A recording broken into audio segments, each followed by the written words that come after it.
Olá a todos, sejam bem-vindos ao Nova Gênesis e a mais esse Papel e Tinta. E hoje, como a gente tinha falado no quadro anterior, né, esse quadro também serviria para a gente mostrar a nossa produção de quadrinhos. Eu disse que essa jornada nossa fazendo quadrinhos vocês iriam acompanhar nesse quadro. E é isso que a gente vai começar hoje. Bom, a partir de hoje o Papel e Tinta vai ser um quadro semanal, né? E eu sou o Gimel, tô aqui com o Double Lamed. Fala, pessoal. E já já eu vou passar para ele falar um pouco sobre o que a gente está fazendo, mas em resumo, esse primeiro quadrinho que vai começar toda a nossa incrível, infinita produção, ele vai ser uma quadrinização de uma experiência mística do escritor de quadrinhos Grant Morrison, que é um dos padroeiros aqui do nosso canal. Os primeiros vídeos do canal são pautados nele. O primeiro vídeo do canal, inclusive, é muito pautado no livro Super Deuses. Os primeiros capítulos do livro Super Deuses é o que baseiam completamente ali o primeiro vídeo do canal. Sim. Inclusive, o nome do quadro, Papel e Tinta, vem da ideia metafísica do Grant de papel e tinta como uma espécie de a forma verdadeira do que seria o Yin Yang, né? As duas forças que são a fonte de tudo que existe, né? Muito interessante, né? Então, nesse livro Super Deuses, lá a partir da página 299, tem esse relato de uma experiência mística que o Grant. Uma experiência mística que o Grant experienciou, pela qual o Grant passou lá em Katmandu, no Nepal. A gente vai falar um pouco sobre isso. Mas o quadrinho é uma quadrinização dessa história que ele relata aqui no Super Deus. Então, você tem algo a dizer, Lamed? A primeira coisa que eu penso vai ser muito ler o relato dele no livro, nas entrevistas que ele deu, é uma coisa.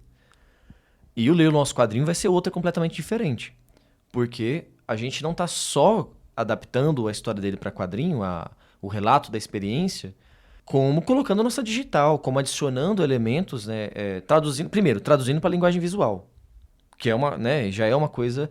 A gente tentou pegar uma crueza porque ele já traduziu essa experiência para todo um trabalho dele depois, de longos anos de trabalho nos quadrinhos, principalmente na DC Comics, em que você tem essa experiência traduzida em algumas coisas, né? Flex Mentalo, Invisíveis, né? Crise Final, Multiversidade. Mas o que a gente tá fazendo aqui é buscando uma crueza do relato e, ao mesmo tempo, criando uma coisa nova, colocando elementos, colocando segredos, porque a pessoa vai poder ler essa história e aí depois que leu, perceber tipo, voltar e estudar ali os segredos, né, os, entre aspas, easter eggs, porque não é só easter egg, eles são literalmente conexões ali, não é só, sabe? São segredos escondidos ali que acrescentam ao contexto. E é uma pegada bem mais ou menos na linha do que o Grant faz com as histórias dele mesmo. Você lê, por exemplo, o Asilo Arkham, você não vai entender porra nenhuma. Os Invisíveis, tem muita coisa que você vai boiar legal também. Mas é porque a mente do Grant funciona de uma forma diferente. Ele funciona mais ou menos como o David Lynch, né? Ele quer que você interprete, que você se esforce. E existe uma mensagem ali. Exato. Não é tipo, vou só colocar um monte de viagem. Não. Exato. Existe uma mensagem a ser passada ali. É isso que eu quis dizer. Não é um easter egg. Eu usei easter egg para ficar claro, mas na verdade eu acho que tem mais confusões nessa palavra do que soluções. É mais isso mesmo. Então apesar de ter uma clareza, vai ter uma clareza na história, não vai ser uma bagunça, mas ao mesmo tempo que a gente acompanha um relato dele, que também é claro. Mas vão ter essas conexões que vão trazer mais mensagens. Então é como se você tivesse um quadrinho que vai ter tantas páginas, mas que vai estar compactado com mais um monte de informações. Que você vai poder descompactar e ler a mais, entendeu? Então, coisas que você pode encontrar no desenho, referências no texto. A gente pensa em, no final, isso é uma coisa que a gente está cogitando, de no final dar algumas referências escritas depois do quadrinho, assim, em umas páginas de umas notas, mas é uma possibilidade. Porque também eu acho que é bem interessante criar esse jogo de as pessoas tentarem decifrar, né? E perguntar pra gente em comentários depois, né? e ficar nesse mistério. É uma possibilidade. Mas falando propriamente sobre a produção, já faz mais de um ano que a gente está trabalhando com isso, e trabalhando com isso não exatamente, porque também tem todo o processo de aprender. A gente vai falar bastante sobre isso. Então, além de estar fazendo, também a gente está treinando, estudando e treinando a coisa do fazer quadrinho. Mas eu já escrevi todo o roteiro, só que a gente vai precisar fazer algumas revisões. O storyboard também está pronto, vai precisar fazer algumas revisões, mas dá para dizer que está escrito, que o que realmente falta é a parte do Gimel, inclusive, que é a parte de desenhar, fazer a arte final e tudo mais. E nesse processo, a gente também vai adaptando algumas ideias. Essa ideia aqui dá para melhorar. A gente muda um quadro, a gente muda um diálogo para ficar mais fluido, enfim, para acrescentar ou tirar uma informação desnecessária. Algumas revisões mínimas ou algumas páginas até, talvez páginas inteiras vão ser redefinidas. Mas, ainda assim, o conceito todo, e dá para dizer 90%, vai ser isso que a gente já fez mesmo. Vão ser essas páginas, essas ideias do storyboard. Então, e esse processo do storyboard já foi um aprendizado gigante, já foi muita tentativa e erro. E, bom, é sobre isso que a gente vai falar nesse vídeo, principalmente, né? Mas antes era bom falar o porquê que a gente escolheu essa experiência, né? Acho que o mais importante da gente ter escolhido começar quadrinizando uma experiência do Grant Morrison, né? Porque às vezes pode pensar, pô, em vez de vocês pegar e fazer uma história original, bem diferentinha. Essa é bem diferentinha, na verdade, né? Diferente pra caralho. Mas por que começar quadrinizando um relato? E bom, é porque toda a nossa produção de quadrinhos, né? Na verdade, todo o nosso trabalho, tanto no canal quanto nos quadrinhos, eles são continuação do trabalho do Grant Morrison, da obra do Grant Morrison. E essa experiência dele em Katmandu é quando ele foi recrutado por forças, né? Além do nosso mundo, forças do outro lado, né? Digamos assim, que pediram para que ele começasse essa obra de gestar essa entidade que é feita de quadrinhos, de rock, de ficção científica, de tudo isso, né? E ele seria uma parteira desse ser que está nascendo, que está surgindo no mundo, né? Só que, digamos que com o tempo, com as frustrações acumuladas, parece que o Grant mesmo foi desanimando. A última grande obra dele, né? Que é o The Filth, ele tem uma pegada muito para baixo. The Filth é basicamente Os Invisíveis invertido. Ele fez o outro lado da obra dele. Uhum. E foi um momento muito, muito dark na vida do Grant, com a morte do pai dele e tudo mais, em que simplesmente ele não via esperança, né? Então, enquanto nos Invisíveis, por exemplo, acaba as coisas sendo assimiladas num super contexto, o mal sendo redimido ao ser assimilado no super contexto, e a humanidade sendo, digamos, absolvida, né? Our sentence is up, a nossa sentença é pra cima. Ou está dada. E em Flex Mentalo acaba com o mundo, a realidade material sendo solapada pela chegada dos super-heróis, né? Em massa, assim, a imaginação tomando conta, se sobrepondo ao mundo. O The Filth acaba o cara lá tendo que administrar a nojeira do mundo, né? Então é um tom completamente diferente, né? E a gente acredita que boa parte desse esfriamento do Grant seja por ele ter lutado sozinho por tanto tempo, né? Então não só é um indicativo de que o nosso trabalho é continuação do trabalho dele, mas também é uma rememoração, uma anamnese, né, pro próprio Grant também. Esperavelmente, né, pode ser que ele leia, e isso seria legal. Mas enfim, falando do nosso quadrinho, você estava falando, né, Lamed, que tem um roteiro, o storyboard praticamente pronto, mas que a gente vai ter que fazer umas mudanças, né? E uma coisa engraçada que aconteceu, que a gente estava lendo aqui recentemente, nos últimos dias, relendo a experiência do Grant Morrison. E basicamente, qual é que é a experiência? Ele foi para um templo em Katmandu E tem uma lenda que as escadas lá, se você subir, no livro estava escrito, com uma única inspiração em mente, né? Você pensa em mente, mas só está escrito, com uma única inspiração, subir as 365 escadas, você vai atingir a iluminação em vida, né? E em seguida, ele fala que a subida foi tranquila para dois jovens. Você junta a subir numa inspiração e a subida tranquila e você pensa, esses caras não subiu correndo num fôlego só 365 degraus. Eles andaram. Então, eu confesso que eu li e eu pensei, ah não, você tinha que ter um objetivo em mente e manter ele em mente até você chegar no topo das escadas. Então, como isso se traduziu no quadrinho? No quadrinho eles estão andando, subindo andando a escada, né? E aí, depois a gente foi ver como o Grant relatou isso em entrevistas. E em inglês, né? Ele fala subir em one breath, uma respiração. Então, realmente, e aí ele disse que foi fácil, só precisou usar os músculos, né? Ou seja, eles subiram no maior pique as escadas, né? Porque você não pode respirar. Então isso mudou a página, mudou duas páginas do quadrinho completamente, né? Aí não foi só desconhecimento, não foi só nubice de não saber fazer os quadrinhos ainda. A gente tá começando. Isso aí foi também um erro de tradução até, né? De leitura, de interpretação, né? E, porra, isso aí foi engraçado, cara. Isso aí foi o que a gente tava fazendo uma das últimas madrugadas aí, inclusive. Revendo, reestruturando as primeiras páginas, né?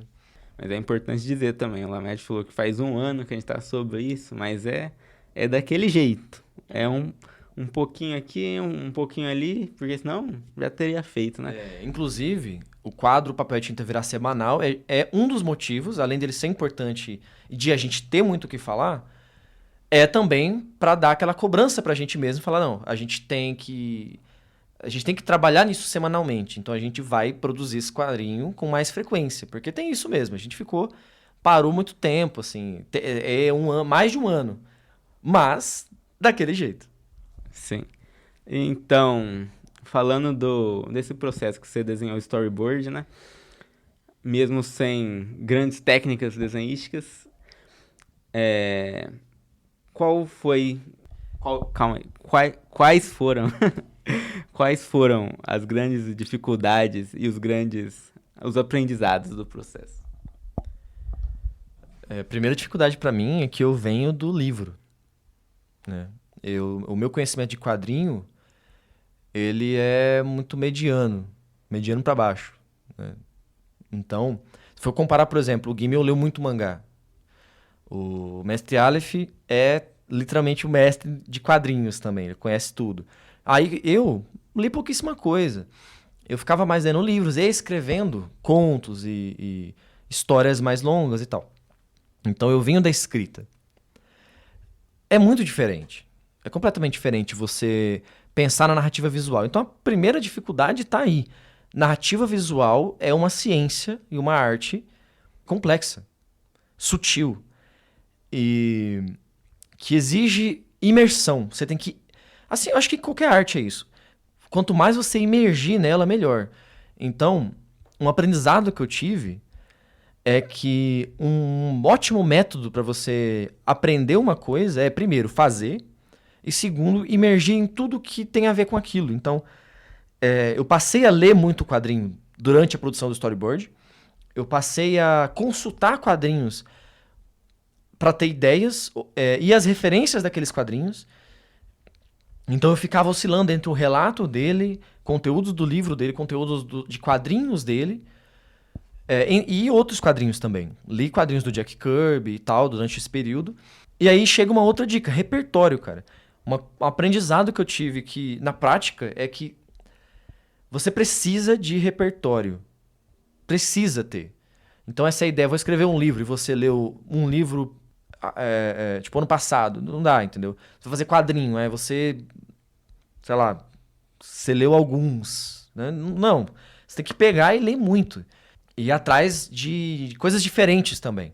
Bem importante isso, você tem que conhecer mídias diferentes, cara. E o Grant é um bom lugar pra ir, porque os quadrinhos dele são diferentes pra caramba. Você vai ele na DC e ele na DC Vertigo é outra coisa, né? Enfim, eu acho que vale a pena falar do método. temos métodos. Primeiro que o método para criar storyboard, começando por isso, tem a ver com isso que eu tô falando de imersão. Então, tinha muita diferença eu pensar na página tecnicamente, o que pode ser positivo, mas na maioria das vezes era uma coisa muito fria, muito difícil de se inspirar em algo. E é muito diferente de quando eu me cercava e, digamos, a minha mente entrava no mundo dos quadrinhos, nas referências que eu estava trabalhando. Isso permitia que acontecesse uma certa fluidez. Eu começava a desenvolver uma página e isso acontecia com sincronicidades incríveis. Tudo, claro, tem o lado da gente estar fazendo um trabalho religioso, porque é exatamente isso. A gente tem uma mentalidade religiosa para a produção dessas coisas. E eu acho que isso também tem um poder, tem uma influência direta na produção, porque tanto essa imersão quanto essa mentalidade. Porque aconteceram muitas sincronicidades e muitas coisas quando eu estava nesse estado de imersão e de fluidez ali da criatividade. Em que eu desenhava uma página com algumas ideias básicas, algumas referências, alguns conceitos, e no fim das contas ela aparecia com mais outros conceitos surpresa, que foi uma surpresa pra mim. Então parece, nossa, eu olhava pro negócio, às vezes eu ficava, caramba, não fui eu que fiz aqui. Isso aqui, se eu fosse pensar, eu não tinha feito. Esse tanto de referência eu não tinha conseguido encaixar. Mas, então, por exemplo, tem um quadro aí, talvez a gente mostre a foto, que ficou tipo um olho no meio de um triângulo. E figurou tipo um olho Illuminati. E ficou uma brincadeira legal, mas não foi intencional. A minha ideia era fazer quadros divididos por linhas verticais que tem uma história, tem um contexto. Essas linhas são linhas de informação do supercontexto, da fonte das ideias. Tem um conceito relacionado... Raios de informação. Raios de informação prateada. E então tem esse contexto na história e no relato da experiência dele.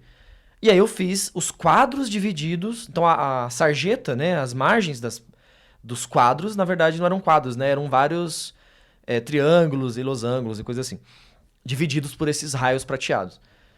Aí formou aquele olho que ficou um olho Illuminati ali e tal. Então aconteceram essas coisas que me surpreenderam, né? E isso acontece com essa imersão e também com a mentalidade de que você está fazendo uma coisa sagrada. Tem as cagadas não intencionais também, né? Tem uma página que ficou incrível, mano. A página do braço? É verdade. Não, as cagadas... vamos guardar, isso aqui é precioso, mano. Pra gente rir, né? Tem essa página que eu coloquei como se fosse uma primeira pessoa do personagem apontando pra um lugar. E depois eu coloco a visão na nuca dele. Só que o jeito que ficou os dois quadros, o braço direito apontando ficou encaixado no ombro esquerdo, aí ficou um braço trocado, ficou uma coisa ridícula. Mas o Lamed estava falando aí do método que ele usou para fazer.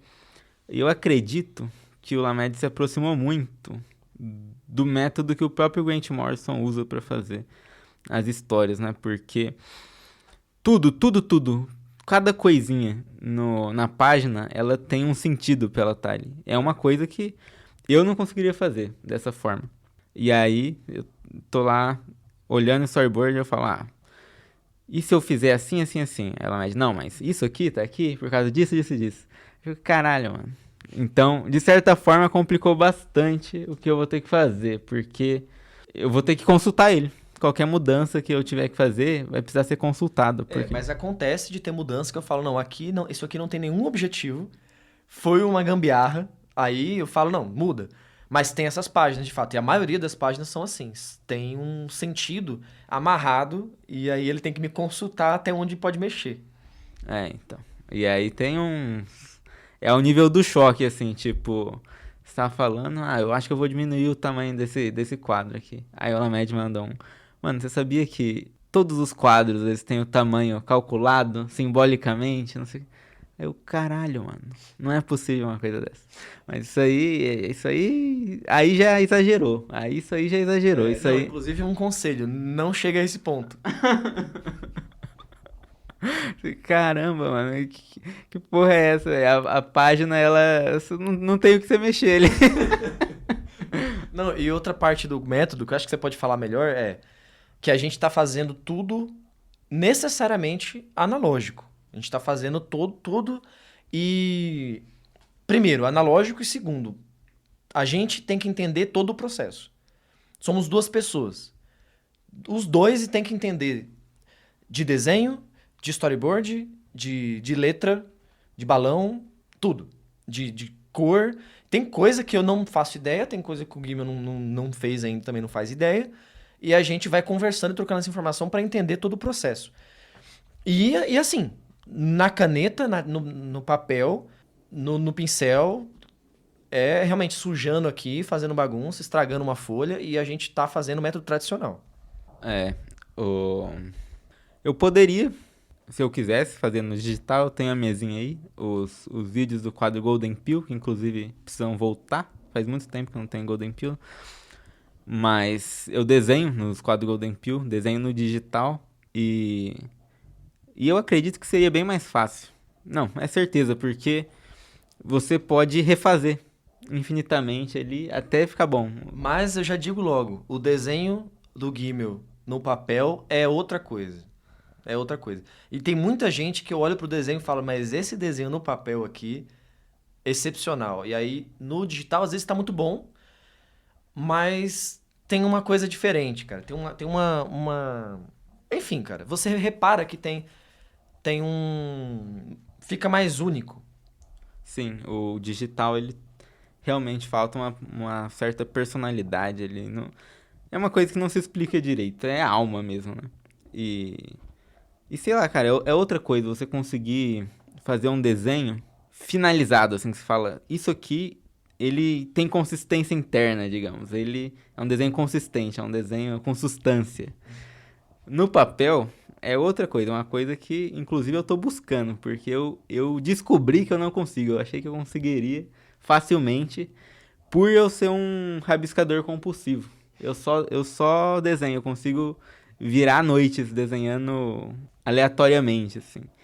Mas quando você pega pra você fazer uma coisa que tem que ser definida e tem que ser bonito, exato e tem que seguir uma série de limitações, né?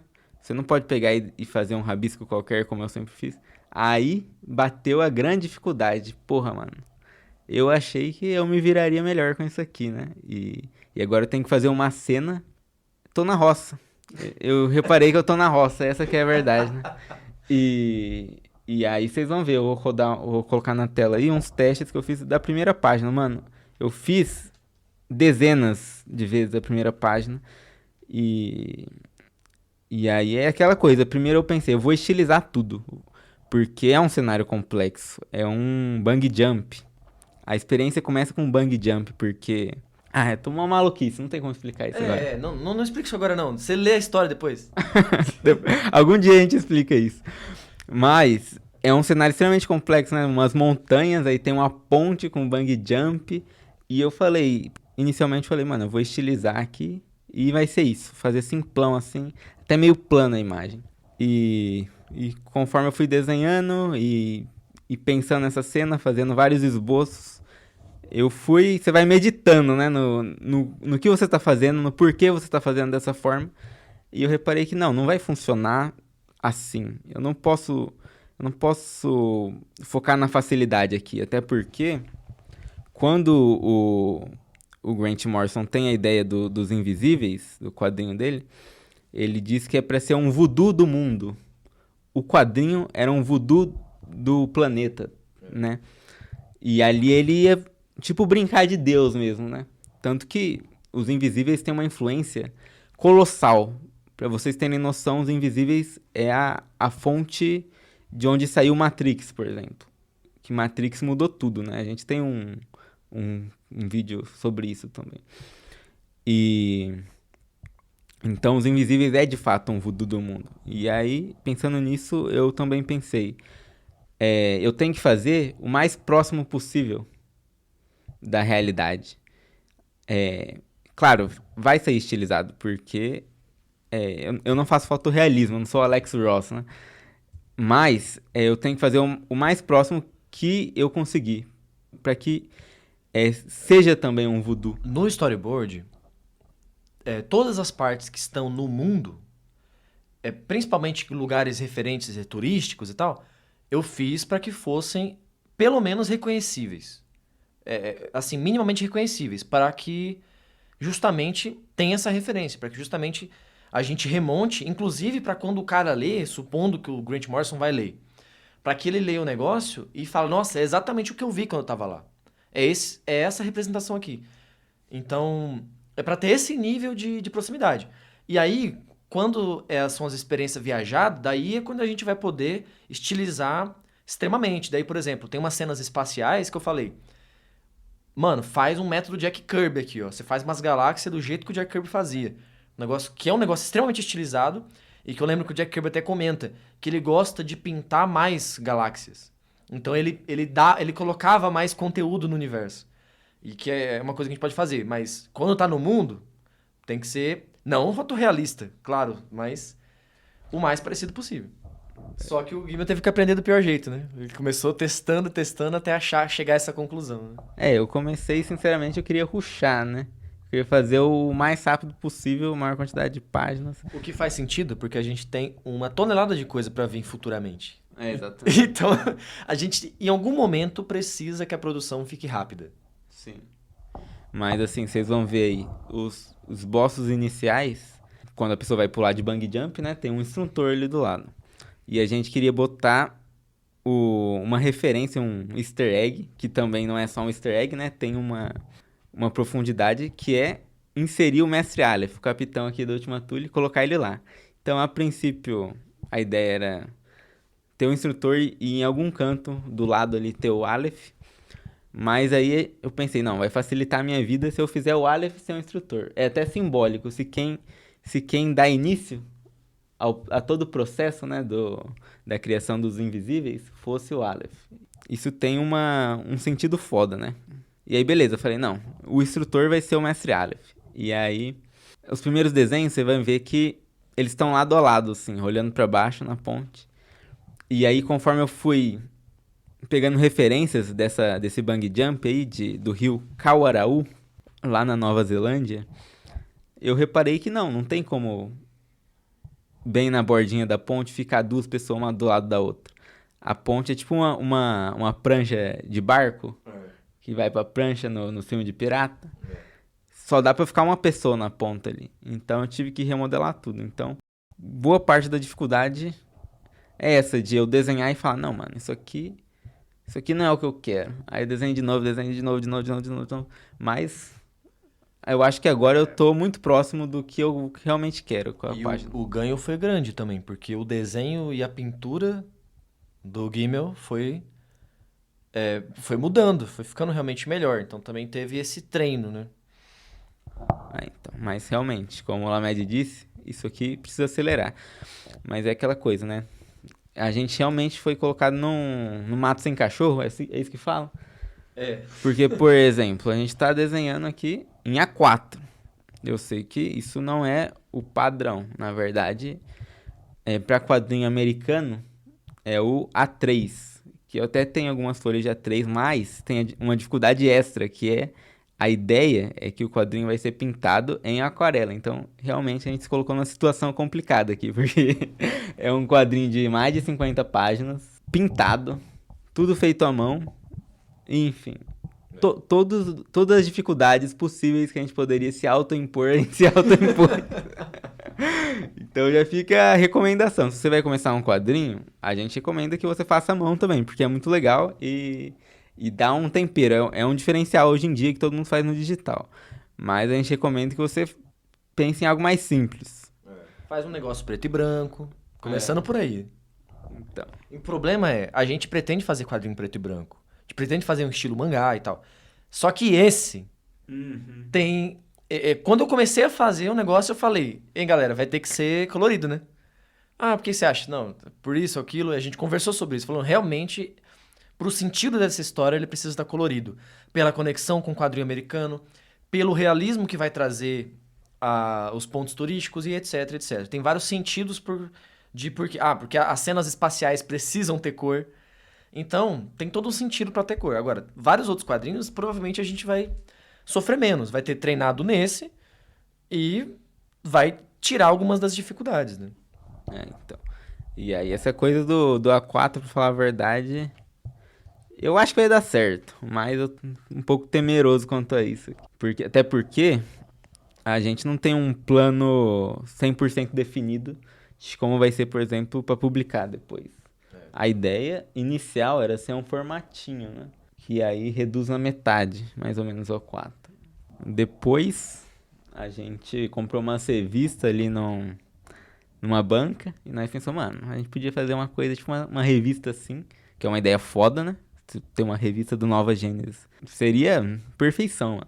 Mas aí é aquela coisa, aí ia estar a página no tamanho original, todos os erros ali, os erros como eles estão, porque tem isso, né?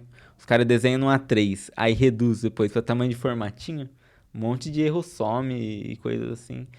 Mas também é legal que apareça tudo, que você veja o negócio no tamanho em que foi feito.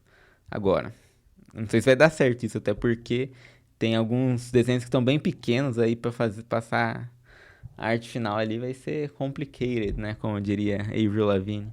Mas enfim. É complicado isso aí, cara. Como diz também o Sérgio Sacana. Mas você tem alguma observação sobre publicação? Não, realmente a gente vai ter que pensar melhor nisso em outros momentos e aí a gente faz vídeos também abordando os novos desafios dessa parte, né? É interessante o que você comentou, mas vamos manter a preocupação no, no mato sem cachorro, nessa parte do mato sem cachorro aqui, né? Então, qual que é as minhas diretrizes para essas próximas semanas aqui? Primeiro eu vou tentar focar em grafite, porque eu pego pra tentar fazer as coisas com tinta e eu me empolgo pra caralho. E eu fico num estado, mano, quase que drogado, assim. Dá pra dizer.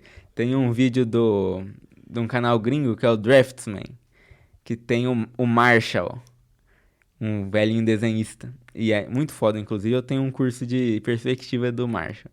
E aí o Marshall falou que uma vez ele tentou desenhar drogado. E que aí, mano, acho que foi maconha. Mas ele disse que ele passou a madrugada assim, mano. Caralho, eu sou o desenhista mais foda do mundo. Pintando uma tela lá. E aí depois ele acordou todo ferrado, olhou pra tela e não tinha nada ali. Tava só uns borrão de tinta. E, enfim, o cara brisou que tava sendo foda. E aí, mano, quando eu pego pra mexer com tinta, rola algo meio assim. Eu fico tipo, caralho, mano, eu sou o arte finalista mais foda da galáxia, não sei o quê.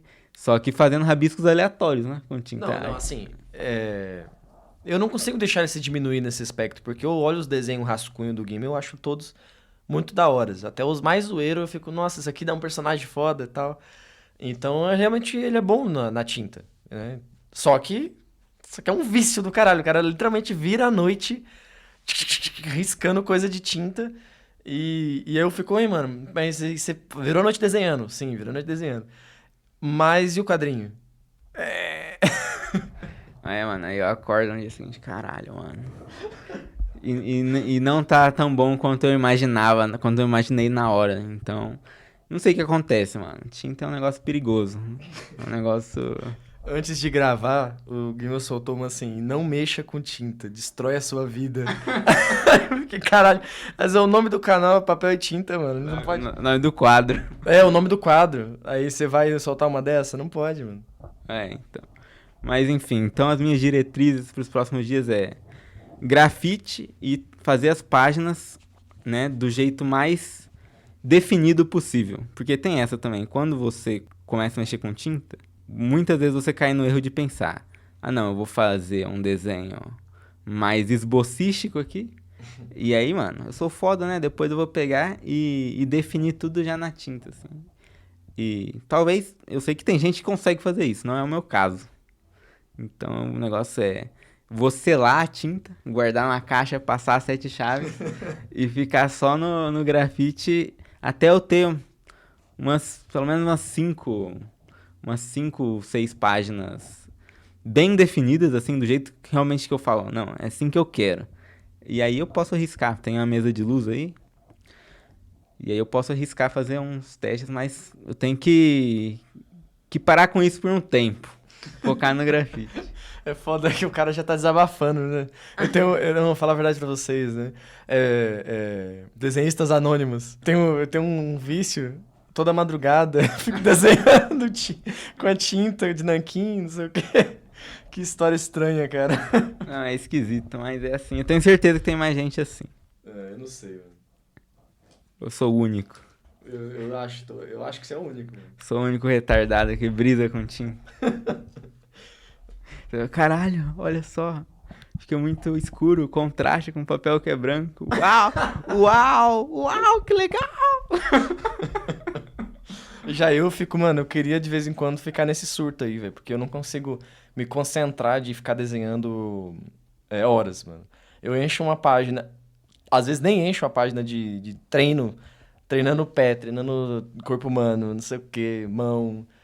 Nem encho a página às vezes e fico, mano, vou jogar um game, tá ligado? É complicado. Mas enfim, tem algo mais a dizer? Que você tem esse plano do que treinar. Eu tenho o plano de refazer, e aí a gente vai fazer isso meio junto. De refazer todas as páginas que a gente tá muito insatisfeito. Né? Porque o que a gente tiver um pouco insatisfeito, a mudança é fácil de fazer. Na hora que a gente vai fazer a arte final, aumenta isso, diminui aquilo. As que a gente precisa realmente redefinir, então essa que ele tá chegando no templo, depois tem outros momentos também que eu achei que eu preciso deixar registrado a postura que eu acho ideal para quando o Guimel for fazer, ele não precisar me consultar também. Ou não precisar ter que inventar da própria cabeça que postura e tal. Então eu vou deixar a ideia como eu acho que vai ser melhor, já melhorando, já criticando o meu próprio trabalho, né? Porque tem isso, cara. O quadrinho, a gente pode falar disso em outros momentos. Fazer um vídeo, às vezes, só sobre a posição, posturas, enquadramentos. Porque, cara, tem muito isso. Você, às vezes, no começo, faz muita postura retona. Você faz uns bustos, assim, sabe? Uns negócios sem graça. E aí, mano, eu me forcei até que eu fui pegando isso lá pra frente no quadrinho, pareceu muito isso. Cenas em que eu cortei metade do rosto, fiz várias brincadeiras assim. E isso dá uma dinâmica legal. Se você quer fazer uma ação, às vezes é melhor você distorcer as regras do que você aprendeu a desenhar. Você aprendeu a desenhar um corpo inteiro. Você não desenha um corpo inteiro. Você faz a mão e a cabeça. E aí, entendeu? Vamos supor que é uma cena de luta. Você faz um olho e a mão vindo, e você fica, nossa, vai vir um soco. Essa coisa de você conseguir quebrar as regras ou uma coisa mais básica, mudar o ângulo, mudar a perspectiva da cena. Aí vem o quê? Treino de perspectiva, né? Isso tudo você vai aprendendo conforme você faz. Então você vai... Mano, você quer fazer um quadrinho, você vai provavelmente fazer, como aconteceu comigo, fazer um monte de quadro no seu storyboard ou no próprio quadrinho final. Sem graça pra caralho. E depois você volta e fala, nossa, aqui eu aprendi. Dá pra melhorar muito. Então. Por isso que é muito importante você ter uma crítica externa, né? Achei engraçado, inclusive, que teve um teste que eu tava fazendo de uma página. Aí, mano, fazendo lá assim, eu olhei. Tá legal, mas alguma coisa off aqui. Eu preciso de uma crítica. Eu cheguei e falei pro Lamed, mano, fala o que você viu de ruim aí, não sei o que. E pensei assim, mano, qualquer crítica tá ótimo, né? Aí o Lamed olhou assim. Aí ele falou, mano, eu acho que os balão. Aí quase que eu falei, mano, vai tomar no cu, velho. Eu falando do desenho, o cara vem falar do balão que eu desenhei, mano. Aí, porque, tipo assim, pra mim, eu não tinha preocupação zero com o balão, né, mano? Mas então, pra mim o balão é parte do desenho. Então, ele só que, tipo assim... não é nisso que eu tava focando, por isso que... Eu falei, caralho, mano, o cara veio falar do balão, mano. Mas então, é a visão diferente mesmo. Eu sou mais roteirista do que desenhista e o Guilherme é o inverso, né? Então, acaba tendo essa diferença de prioridades até, né? Tudo bem que o treino específico não era tentando fazer o balão bonito, mas eu logo olhei pra isso, né? Mas enfim, acho que por enquanto é isso. Tá ótimo. Coloquei vários desenhos na tela e vamos tentar manter... curto não tá curto, mas quem assistiu até agora eu agradeço. Não, e os outros vídeos, a tendência é ficarem menores, né? Porque a gente vai fazer semanal e vai tentar cobrir as atualizações. E aí vão ser menos coisas. Esse aqui a gente apresentou praticamente toda a ideia principal, né? Sim. Então, realmente, eu esperava já que fosse ficar meio grandinho. Bom, então é isso, galera. A gente volta semana que vem trazendo atualizações. Se eu conseguir fazer o que eu planejei, espero que sim. Mas tem bastante vídeo para fazer essas semanas aí também. Então, trabalho, tem trabalho. Não vou ter o tempo dedicado exclusivamente para isso, mas alguma coisa vai acontecer. Bom, obrigado de novo a todos que acompanharam a gente. Obrigado de novo a todos que acompanharam a gente até aqui. Nova Gênesis agradece. Bom, continuem acompanhando a gente e até a próxima. Falou, galera. Falou, valeu. Aí, não se esquece de se inscrever se não for inscrito, like, comentário e compartilhar o vídeo. Falou, galera.